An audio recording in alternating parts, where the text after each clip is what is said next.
Hello दोस्तों, आज सीखने वाले हैं इन्वर्टेड स्टाफ रीडिंग और देखते हैं यहाँ पर इन्वर्टेड स्टाफ रीडिंग क्या होती है। साथ ही साथ HI मेथड में टेबल इनपुट कैसे रहेगा वो भी देखेंगे अपन। ठीक है, तो यहाँ पर A और B दोनों ग्राउंड पॉइंट है और दोनों ही लाइन ऑफ साइट से नीचे होते हैं। देखते हैं यहाँ पर जब हमने डंपी लेवल लगाया है तो फर्स्ट रीडिंग हम पढ़ रहे हैं, ये आपने नॉर्मल मतलब जनरल स्टाफ रीडिंग पढ़ी जाएगी और जनरल स्टाफ रीडिंग का मतलब लाइन ऑफ साइट से नीचे ऑब्जेक्ट के। ये स्टाफ रीडिंग हमने BS रख दी है। अब एक जस्ट सामने की तरफ रीडिंग पढ़ेंगे, ये हमारी FS होगी। यहाँ पर हमने रीडिंग पढ़ी है FS, ये भी आपके जनरल स्टाफ रीडिंग है। तो यहाँ पर इस BFS को हमने यहाँ पे रख दिया, ये हुआ FS, BS एंड FS। अब नेक्स्ट आगे की तरफ हम जा रहे हैं, तो यहाँ पर आगे की तरफ एक यहाँ पर पॉइंट रहेगा। ठीक है, इधर आपके इन्वर्टेड स्टाफ लगा रखा है और एक B पॉइंट है प्रीवियस पॉइंट। तो हम इंस्ट्रूमेंट लगा के B प्रीवियस पॉइंट पर जनरल स्टाफ रीडिंग पढ़ते हैं। ये हुआ हमारा जनरल स्टाफ रीडिंग और ये BS हमने यहाँ पे इनपुट कर दिया। फिर उसके बाद में यहाँ पर सीखने वाली बात है, इन्वर्टेड स्टाफ रीडिंग उन ऑब्जेक्ट के लिए पढ़ी जाती है जो ऑब्जेक्ट लाइन ऑफ साइट से हाइट पर होते हैं। तो यहाँ पर हाइट पर ऑब्जेक्ट है, इस पर माइनस स्टाफ रीडिंग बोला भी जाता है। इसको इन्वर्टेड स्टाफ रीडिंग को टेबल में माइनस करके रखा जाता है। जस्ट आगे की तरफ इसी तरीके से अगर object point line of site से हायर लेवल पर होंगे तो यहाँ पर इन्वर्टेड स्टाफ लगाया जा सकता है अगर पॉसिबल है तो यहाँ पर इन्वर्टेड स्टाफ रीडिंग से BS पढ़ा है और यहाँ पर BS माइनस रीडिंग रख दिया है। इसी तरीके से सामने की तरफ अगेन इन्वर्टेड स्टाफ रीडिंग है और यहाँ पर हमारा BS की बजाय FS हुआ, यहाँ पर अपना FS हुआ। तो ये FS रीडिंग भी इन्वर्टेड है, इसीलिए माइनस में रखा जाएगा यहाँ पर। ठीक है, अब आगे कंटिन्यू करते हैं। इन्वर्टेड स्टाफ रीडिंग से होते हुए हम आगे जनरल स्टाफ रीडिंग की तरफ चलेंगे।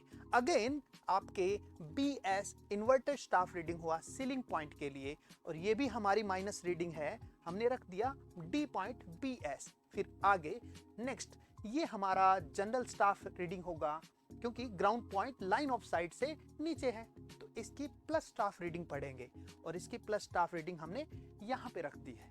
तो ये हमारे सारे डेटा इनपुट हो गए।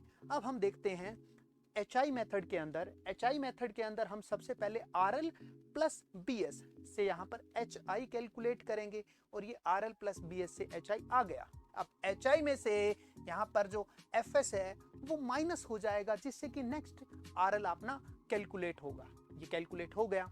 अब हमारा अगेन BS आया है, तो BS का मतलब अगेन HI कैलकुलेट होगा और ये HI हमने कैलकुलेट कर लिया है।